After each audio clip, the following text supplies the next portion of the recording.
Everybody. My name is Daniel Rothenberg, and you're here for an event in the Future Security Initiative's Fall Speaker Series. We're really thrilled today to have Anne Applebaum with us, really one of the most interesting and best writers on current political affairs out there in the world. She has a new book, Autocracy Inc, The Dictators Who Want to Run the World, and is a Pulitzer Prize-winning historian, a staff writer at The Atlantic, a senior fellow at the Johns Hopkins School of Advanced International Studies, where she co-directs ARENA, a program on disinformation and 21st century propaganda. She was a columnist at the Washington Post for 15 years, and she's the author of many books, including Red Famine, Stalin's War on Ukraine, Iron Curtain, The Crushing of Eastern Europe, 1944 to 1956, and Gulag, A History, both of which were finalists for the National Book Award. And her new book is a New York Times bestseller. It's an exceptional book. We hope you go out and buy a copy. And we'll just we'll use the usual system, which is we'll have a conversation here, and then we'll be open to Q&A. Just drop your questions into the Zoom Q&A box. And thanks so much, Anne Applebaum, for joining us today. Thanks for having me. It's great. So your book is very timely, but it's also a pretty serious, some might even say depressing book, in the sense that it paints a very complex and dangerous picture of the present. And you, towards the end of the book, you say, there is no liberal order anymore, and the aspiration to create one no longer seems real. So I was wondering if you could comment on that before we get into other aspects of the book. So thank you. I mean, the book describes what is the kind of concerted final assault on what I would describe as, I use the expression liberal world order. I mean, remembering that the liberal world order was always an aspiration. It wasn't real. I mean, in that, there's a UN Convention on Genocide, and that didn't prevent genocide in Rwanda. And there are international laws against torture, and that hasn't prevented torture from being used in many different places over the last several decades. But the idea that we are aspiring towards something, that there are norms in international relations, that there are, there are some shared values that we all have. This nevertheless underlay a lot of foreign policy and diplomacy, especially the diplomacy of international institutions.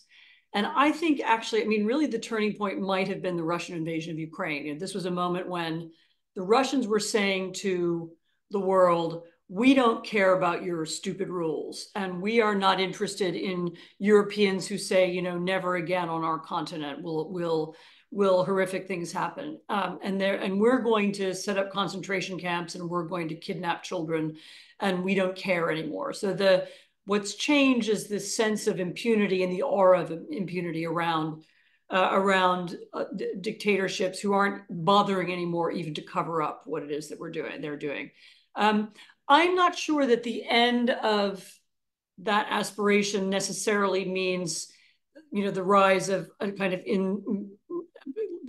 forever lawlessness. I argue in the end of the book that there are different ways to think about international politics, think about coalitions and so on, but maybe we can get to that. But the book does describe really why it is that the idea of law and the idea of rule of law have been undermined, and why there's a group of countries who now put that goal at the center of their foreign policy. Right, and you called it Autocracy Inc. One of the key aspects of the book that really is kind of maybe groundbreaking, or at least a different way of looking at all of this, is the idea that it's not just that these are autocratic regimes, but that they're kleptocratic regimes, and that they work in concert with each other. And interestingly, they rely quite a bit on the established financial order of our world, much of which was produced by this very same liberal world order that it may be undermining. So what do you mean by Autocracy Inc? So partly I used the expression Autocracy Inc. just because I was looking for a metaphor, and I was trying to explain how a group of countries that are not ideologically aligned, so we're talking about nationalist Russia, communist China, theocratic Iran, Bolivarian socialist Venezuela, North Korea, Belarus, and a host of others. how it is that they cooperate and why. And it's not an alliance. There isn't a treaty that unifies them or an axis. They don't have a, there aren't secret rooms where they meet and decide things. It's more like a big international company where they're conglomerate rather, where there are lots of different companies and each one has its own business model and they cooperate opportunistically when it's in their interest. So these are regimes whose leaders calculate their personal interests, their personal financial interests, their interest in remaining in power. They calculate all those things when they decide how to work together with others. But it's true that I also liked the overtone, the implication of Autocracy Inc., which is that these are in part financial relationships. They aren't merely political relationships. And you do have the rise of, I think, starting with Russia, you have the rise of autocracies that are simultaneously lawless and outside of the international system, as we've already discussed, but are also very much part of the international financial system. And they make use of banks, but also of offshore tax havens, the proliferation of anonymous companies, anonymous property ownership. They're tools within the international financial system that they use and have used both to gain power and to stay in power. So it's a group of countries with joint interests, mutual interests in the way that companies have, but who also have have strong financial interests. I mean, remember that when we talk about autocratic leaders nowadays, we're talking about a group of billionaires. In some cases, we don't know why they're so rich or how they're rich or even where their money is. But we know they are very wealthy and their families are wealthy and their friends are wealthy and their immediate business contacts are wealthy. And that makes them different in some ways from a previous generation of autocrats. Mm-hmm. And it seems like a great deal of this story and the collapse of liberal order and the rise of these autocratic governments that are linked through modern financial systems, shell companies, and offshore banks, that some of this is the failure of the ability to reckon with the globalization and its promise that somehow economic interdependence and interconnection and trade would produce a rise of democratic governments and a sort of greater adherence to the rule of law. Can you sort of tell a little bit of that story? Because it does seem like that trade is the sort of thing that reduces war. That trade is the sort of thing that could knit together a world that previously had been so full of oppression and so full So of. let me say first that it was not crazy in the 1990s to imagine that trade could knit countries together, or even that trade could eventually lead to democratization. I mean, that was actually the experience of Europe after the Second World War. That's what happened between 1945 and 1989. And particularly from the German perspective, and I write a lot about the Germans in the book, their understanding of why communism fell and how Germany was reunited was also partly about trade. They'd kept up relations. They had this trading arrangement with the Soviet Union. They built pipelines that created a sort of permanent economic interdependency. And they believed that was part of why communism had come to an end. This is what they called Ostpolitik, the politics of dealing with the East. It's pretty clear, particularly in retrospect, that they left out some important pieces of the story. I mean, we Americans remember that the Cold War ended because of American troops on the German border, and because we extended the nuclear umbrella over Western Europe. Poles remember that the Cold War ended because of civic engagement and activism. So there's it depends on where you're sitting. You have a different perspective. But that belief that trade and engagement and economic relationships would not only create peace, but would eventually lead to liberalization and opening up and democracy was very widely held in the 90s, and not only in Europe. And so if you listen to Bill Clinton talking about the creating new trade relations with China, which he did in the 90s. There was a trade treaty signed with China, letting China into the WTO, into the World Trade Organization. A lot of similar language at that moment was also used. People talked about how opening up to China would lead to a liberalization of China. And again, it's important to remember a lot of Chinese people believed that that might be true, and as Russians also believed it. And so there was a tremendous amount of optimism. To my mind, it was fairly clear within a decade or so that some of the optimism was not warranted.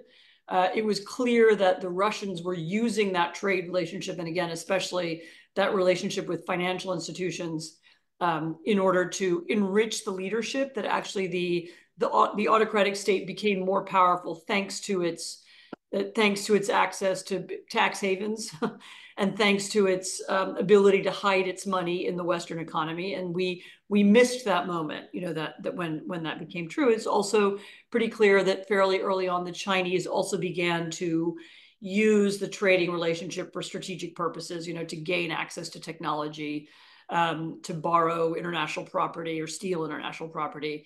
And that they also there were other agendas other than just free trade.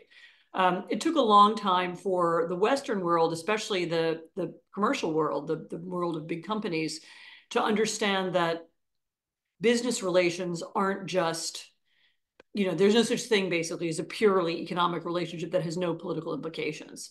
And we had a very broad separation between our thinking about diplomacy and politics on the one hand, and that was done by government officials, and our thinking about investment and trade, and that was done by people in the private sector. And that, I think, blinded us to the ways in which other countries that didn't have that separation were beginning to think about trade and development. So it was partly naivete. It was partly a misinterpretation of experience. It was partly that we missed the moment when the optimism and the liberalization started to end. Partly because people did become greedy, and there were a lot of money was being made in Russia and China, and there were a lot of reasons people had to overlook this shift. I think it's pretty clear now. Even I noticed in the last months, in the last year or so, there's been a dip in foreign investment just in China. I mean, Russia, of course, now is no longer a trading partner at all for the most part. But there's been a dip in investment in China, and it's partly because I think even the private sector has now understood the concept of geopolitical risk. That there's a risk to investing in China that they didn't think was there. But you can understand the reasons for the optimism of the 90s. What's harder to understand is why, when it became clear that it wasn't panning out, why didn't people shift policy earlier? And isn't part of the story also this idea that people themselves would push for democratic reforms? I mean, you look at China, the extraordinary improvement in basic quality of life expectancy, the amounts of access people have to things, which is something true during the same period around the world. The reduction in overall global poverty has been quite staggering, historically significant. It seems like there was also a narrative that people thought that those benefits would almost naturally accrue to a liberal economic order and to the diffusion of democratic values and an adherence to an international system. Was that narrative driving a lot of this, and has it collapsed? Sorry, I rephrase your question slightly. The narrative, there's sort of a sense that, like, as people did better, that they would become democratic. Yes, sorry, I missed. A natural trend that would just happen.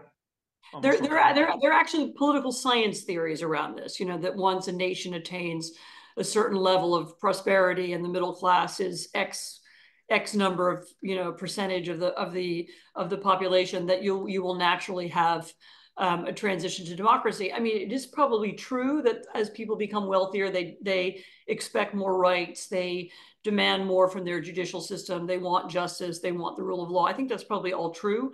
But what the political science didn't account for was the autocratic regimes becoming savvier about how to block that ambition and how to end that aspiration.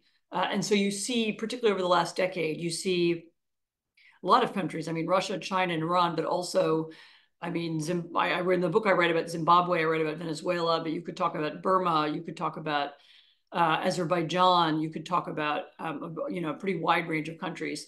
Quite a few countries have begun to regimes understood that that this kind of surge for democracy or the demand for justice needs to be headed off. If you want to keep your power and keep your money, then you need to prevent transparency activists, democracy activists, human rights activists from having any voice. You need to discredit them. You need to undermine them. And increasingly, they think they need to do it not only at home inside their own countries, but around the world. And so that's where you see the growth of this anti-rights rhetoric or it's not just anti-democratic, it's pro-autocracy. So in the book, I talk about the development of an autocracy narrative. So a big argument about why autocracies are stable and safe, and democracies are divided and weak and degenerate, sometimes even meaning sexually degenerate. And they began to fight back in important ways. And again, I think we missed that shift. I actually think it started about 10 years ago, where there was an understanding that the middle class had to be put down, that the activism had to stop, that civic engagement had to be prevented, and different regimes began to develop different tactics in order to do that. Is this also then a global struggle about ideas? I ask you that because the Cold War is commonly viewed in the U.S. as this struggle of ideas and ideology, in which, particularly in the U.S., likes to celebrate, the victory of this set of ideas. So is there a coherent set of ideas that you're getting at? A narrative of autocracy that's part of this? I think there is a war of ideas. I mean, let me say two different things. One, I don't think this is like the Cold War. And I also think it's important not to have the Cold War template in your brain when thinking about it, because that can be distorting. I don't think there isn't like a Berlin Wall that divides good guys from bad guys. I don't think that the world is equally divided into two groups. There are a lot of swing countries. There are a lot of in-between countries that play sometimes on one side and some on the other. There are also a lot of ways in which the autocratic, there are autocratic behaviors inside our own societies as well. So it's not as if the only people pushing autocracy are in China. I mean, some of them are inside the United States, or inside Europe, or inside actually every democracy on the planet. And so it's important to discard that metaphor because it's overly simplistic. But there is a kind of war of ideas. I mean, I think on the part of the autocracies, it's mostly a negative idea. Because again, they have different visions. The vision of the Chinese Communist Party about what's a good society and the vision of the Iranian mullahs is different, right? So they have a different vision. But I would say they have a common enemy, and the enemy is us. The enemy is people inside their countries and around the world who use the language of rights, of rule of law, of transparency, of justice, that people who use that kind of language are, need to be undermined and put down. And that's the thing they agree on, if they agree about anything. And so they see this as a deadly conflict, that their future, their existence depends on them defeating those ideas in a battle, and in a rhetorically and maybe in terms of real politics as well. So yes, in that sense, it is a war of ideas, and I don't think we're fighting it yet. I mean, we don't fully understand it. We aren't aware of the degree to which we're in it, and the degree to which it's international. It's not just inside one country or another country. It's across the planet. That suggests that actually these core post-war principles of human rights are possibly even more important as a counter narrative now, or as a narrative to embrace. Maybe they became sort of complacent in the time of the 1990s, viewed as sort of domineering and obviously true, but maybe this is a time for a huge resurgence in those basic ideas. What would you think?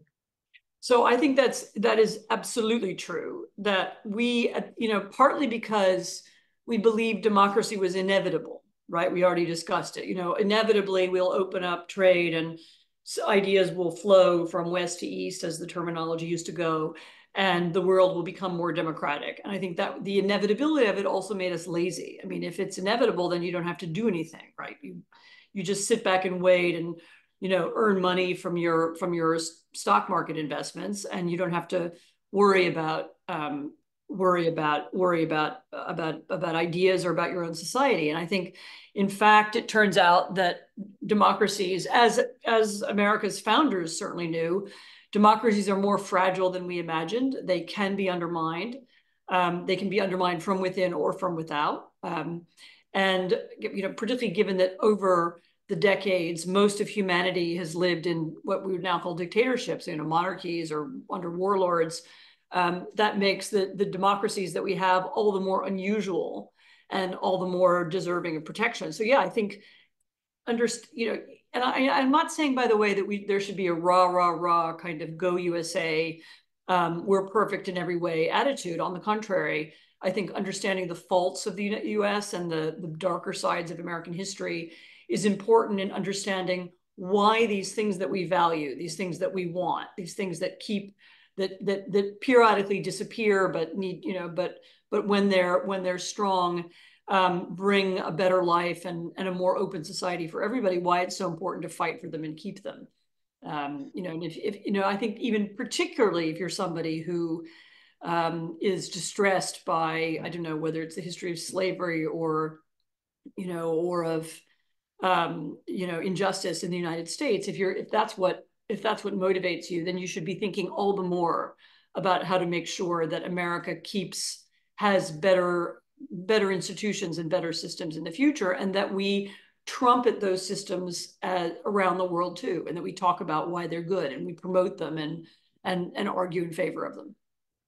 I mean, I learned about global politics by spending time in Latin America, and one of the main takeaways was how few people that I ran into accepted the dominant U.S. narrative of the U.S. being a positive force on the side of democracy. Partly because there's so many case stories where that wasn't the situation, particularly when the region was largely ruled by military dictatorships and autocratic governments, which then of course shifted. So I'm wondering, in some ways that's one of the darker sides of the Cold War, you could say, which is to say Western hypocrisy, an embrace of freedoms at home and a toleration, if not open support for illiberal actions and often very repressive governments abroad. To what degree is that hypocrisy at the core of this counter narrative that this liberal order isn't? I mean, if you want hypocrisy, you don't have to look very far in the autocratic world either. Sure. The hypocrisy of the Russians, the hypocrisy, the Russians, grandstanding at the UN about democracy, and at the same time having kidnapped 20,000 Ukrainian children and deported them to Russia, and where they've changed their names and put them up for adoption. I mean, there's plenty of hypocrisy to go around. And I don't necessarily think the fact that the US has a different society at home and has to deal with regimes that are different around the world necessarily makes us hypocritical. We can talk about our values and promote our values. That doesn't mean everybody's going to accept them or deal with them. So I'm not sure that there's anything new or exceptional to say about that. I mean, I think the more, and this is maybe a detour from our conversation. I mean, there are mistakes that the U.S. made. There were damning ways in which the U.S. ignored international institutions that are otherwise useful. There were a lot of mistakes during the war on terror, I think, that had a lot more impact on at least encouraging the autocratic world to begin transnational repression, for example, to be kidnapping and murdering their dissidents outside of their own countries, including inside our country. So there's you can point to some of that as more damaging. I don't think hypocrisy is a useful, it's not a useful category in international relations, because find me the nation that doesn't have different standards depending on where they are and who they're talking to. How would you help explain, to get to this point, one of the most striking things from when you're sitting, where in the US and not directly engaged in Russia per se, was to hear Putin's explanations just public justifications for the more recent invasion, the idea that this place, Ukraine, was being controlled by Nazis and they were doing nothing more than sort of acting in self-defense and in a liberational fashion. How do those sorts of claims play on the ground, and to what degree does that kind of extraordinary lie help illustrate any of this new narrative of Autocracy Inc?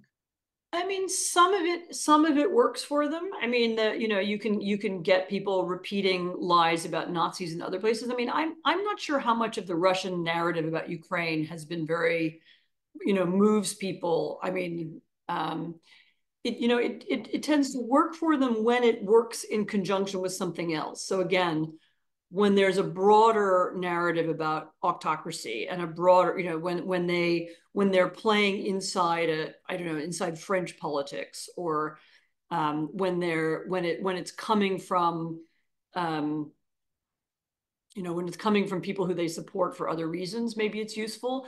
I mean, I'll say one thing. In the book, I traced the travel of one particular lie. And this is the lie that was told at the very beginning of the full-scale invasion, which was that the United States had biological weapons laboratories in Ukraine. And it's not true. It's never been true. It was debunked multiple times. It was debunked at the UN Security Council. I mean, Ukraine has some laboratories, but it doesn't have, we were not building biological weapons. But it was told by the Russians. I mean, I think it was started by Russian diplomats. And then the interesting thing about it was that it was then repeated by the Chinese. And the Chinese have this huge international network of TV stations, radio stations in multiple languages, the Xinhua press service, all kinds of media outlets, content sharing agreements with media organizations all around everywhere. And they began putting it out too. And of course, it was in their interest too, because it somehow muddied the story about COVID labs where the COVID virus might have emerged. It somehow muddied the moral clarity of the countries that were coming to the support of Ukraine, which had been invaded. But I then traced it. I found that story repeated, for example, in the Venezuelan media. I mean, you could find it in the media of other autocratic states. And of course, there's an American version too. So Tucker Carlson featured it on one of his programs, I think when he was still at Fox News. And there was a kind of wave of people on Twitter who were using it as well. And it was used, on Twitter, it was used as a kind of tool to attack Biden, on the assumption that the Biden administration was somehow responsible for orchestrating, it somehow managed, it was a convoluted way of somehow blaming Biden for the war. So it did have an effect, and you can hear an echo of it. I don't know if everybody believes it, but people believed it who had a reason to believe it, who found it useful to believe. Mm-hmm. And can you link also, you talk a lot about the ways in which autocracies launder their monies, particularly in the West. For example, in real estate in the US. Could you just go into a little bit of that? Because it implicates our own economic systems. It's not as if there's no interconnection. In fact, you paint a pretty damning picture of that interaction. Right. So it's important for Americans to remember that the money laundering isn't something that happens like in the Caribbean, or in some African or Latin American country where, run by a dictatorship that you don't know anything about. There are a number of American states that enable the registration of anonymous companies, shell companies, or in some cases, anonymous trusts, financial tools that can be used by people who want to hide their money. And these are legal, so I'm not accusing anybody of illegality. I mean, there are state laws that make it legal. And that allow Americans, but also foreigners, to hide their money in different ways inside the US. And some of it has gone into companies, some of it is in the form of property. And there was the New York Times once had a great article about a building in New York City. I don't remember, it's somewhere in Manhattan. And they looked at who owned the various properties and sort of luxury building. And quite a lot of them, as it turned out, were owned by shell companies. Donald Trump's business model of his real estate business was to build buildings with either he owned them or they had his name on them, which, in which condos were sold, and some very large percentage, I think it's a fifth, it's either a fifth or a fourth of the company of the condos that he sold also were sold to shell companies. Again, I stipulate this was legal, but it means that they were sold. We don't know who they were sold to. We don't know if they were foreign or domestic, or why they went to people who were hiding their money. But the fact that we've allowed this anonymity to be legal inside our system means that we've opened up a space for autocratic influence, both domestic and foreign. In the book, I tell a slightly different story, which is the story of, it's actually a Ukrainian oligarch, who typical of the pre-2014 Ukraine. So 2014 revolution in Ukraine was a revolution against kleptocracy. It was a revolution in favor of real democracy, in favor of economic reform, and in favor of taking power away from, this few people who had concentrated their money. But anyway, there was a Ukrainian oligarch who, for a variety of reasons, was trying to hide money, to take money out of Ukraine and to put it in the US. And he bought a whole lot of Midwestern property, including if I remember, a steel plant in Ohio, a bunch of hotels, bunch of other kinds of businesses. And then he proceeded to mostly neglect them. He wasn't really very interested in how they prospered, or if they prospered at all, because the purpose of buying them wasn't to make a success of them. The purpose was to, hide money.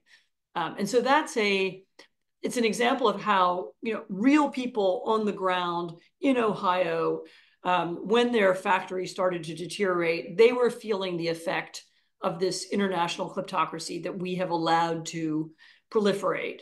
It's not just something that happens in theory; it happens in practice, and it affects people in real life. And so that's an example of something that we could stop. We could put an end to that system. We could end the legality of anonymous companies.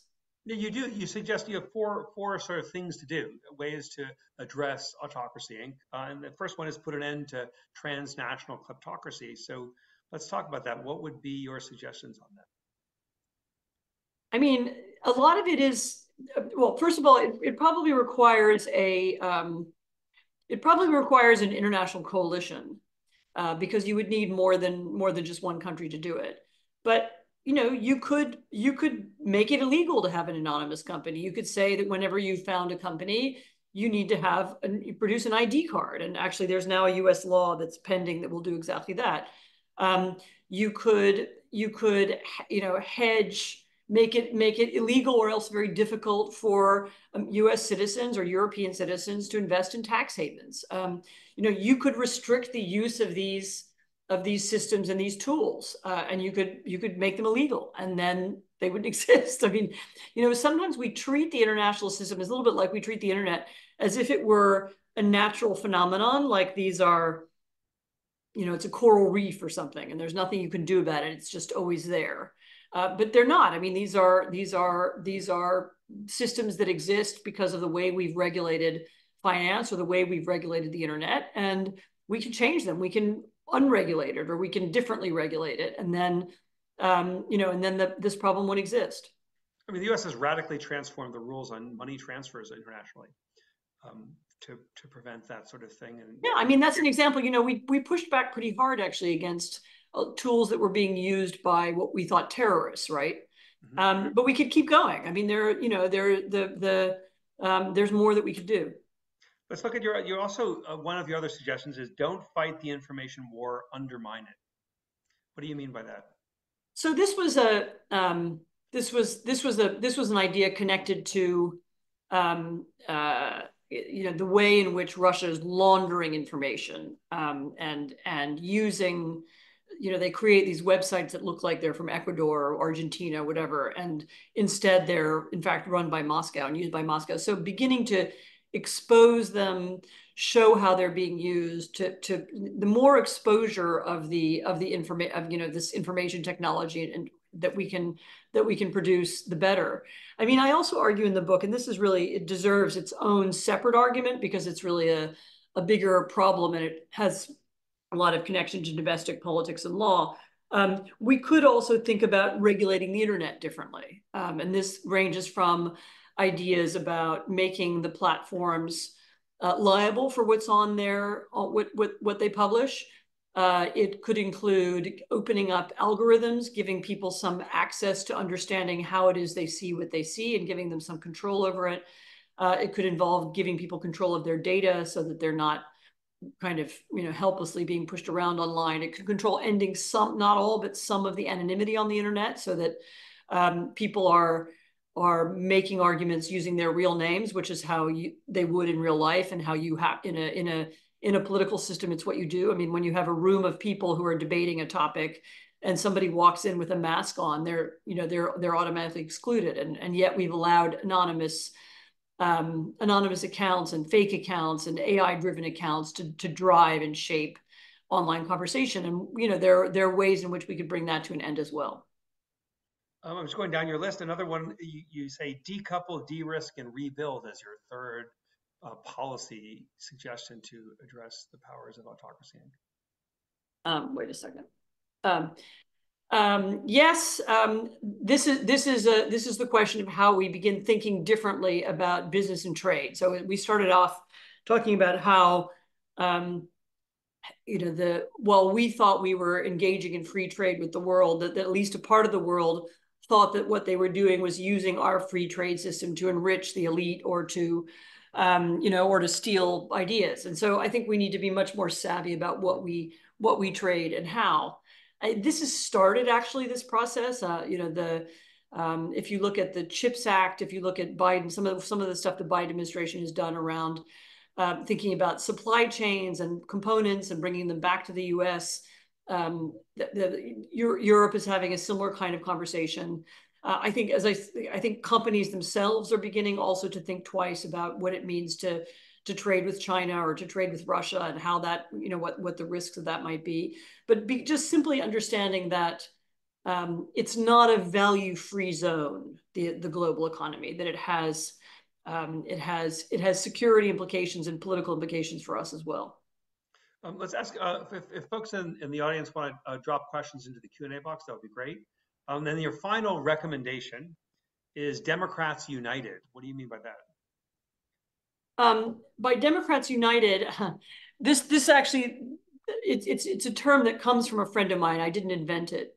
I attended the first meeting of a group of democracy activists and dissidents, in some cases politicians, from around the world, from Venezuela, Russia, Belarus, Iran, huge range of countries, Hong Kong, Chinese, for Africa, others in Nicaragua, Cuba, and I'm aware that they're beginning to be in that world among those people a sense that they're the ones who understand better than anybody how Autocracy Inc. works, and they also are beginning to understand how their collaboration and their cooperation can help them to work better. So this is both some minor things like sharing experiences or jointly raising money for lawyers or jointly campaigning.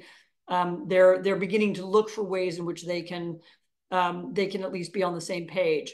But they're also part of my broader argument, which was about coalitions. So, the pro-democracy coalition, which, as I said, would be, the more specific it is, the more it's focused on, as I said, ending kleptocracy or reforming the internet, the more they can include not just representatives from the democratic world, but also representatives from the autocratic world, the better they'll be. I mean, nobody understands money laundering in Russia better than the Russian opposition. The Navalny movement was dedicated to a kind of investigative journalism. So they understood better than anyone how the system worked and what could be done in order to stop it or block it. And so we should spend more time listening to them.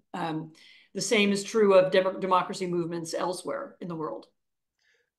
Your book documents so many situations where autocratic regimes have targeted people specifically, engaged in assassinations, kidnappings, some really striking cases.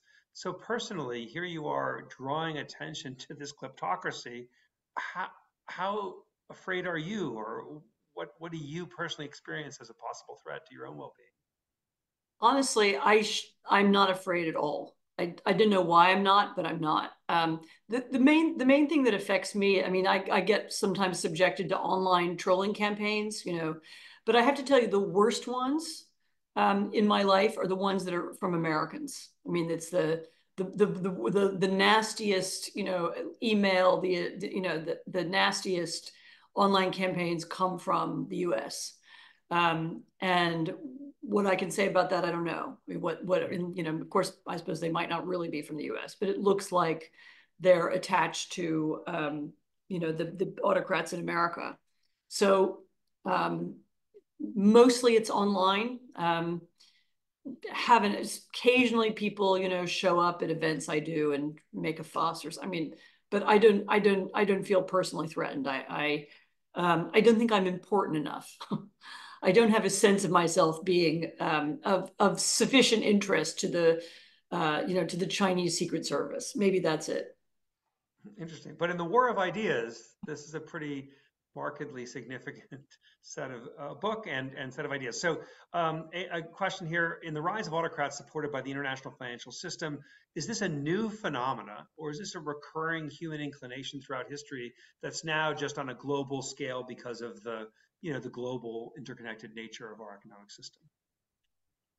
Um, so some of this is as old as Aristotle. I mean, Aristotle wrote about autocracy and democracy, and pinpointed knew that many of the weaknesses of democracy, before there was even a Europe, or even anything that looked like modernity. So some of it is not new at all. I mean, I do think that the nature of contemporary technology and as you say, globalization makes some of it different. The kind of surveillance technology that's available to the Chinese, that can track people not just online but in real life, and can put the two together, and can use AI to put together a profile of millions of people, so that the Chinese authorities can track political sentiment in the country. I mean, that kind of thing didn't exist before. And that takes us to a different level. And then, as you say, globalization. I mean, people are mobile. I mean, the Russians can do information campaigns inside the U.S. with very little difficulty. The Belarusians were able to force an international an airplane out of the sky, and force a plane to land, and then arrested a dissident who was on that plane, a Belarusian citizen. So the tools and globalization gives them more reach and more opportunities of a kind that past dictatorships didn't have. I mean, I think there's also the element of speed, that if you want to create a narrative, you want to tell a lie, or you want to create a false story, you can do it simply much faster now than you could ever before, and that gives you a different kind of advantage. So we're getting towards the end of our conversation today. Can you conceptualize some incentives that would push forward, that would make it concretely productive, whether it's for global companies or for states, or frankly, for all these folks living under autocratic regimes, to take actions against, what really seems like a pretty impermeable system? It's not impermeable. I mean, some of these states are quite weak, and could in theory even change quite quickly. I think it's very important to recognize what it is, and to begin thinking both diplomatically and in terms of information and in terms of civic engagement. Think about what it is that we can all do to push back. I mean, it's partly about supporting our own democracies, and a lot of the advice in the book is about reforming the U.S., or Europe. It's about thinking how to make our societies more resilient. Um, um, I mean, I don't want people to think of this as some kind of inevitable, endless, impossible to fix problem. I mean,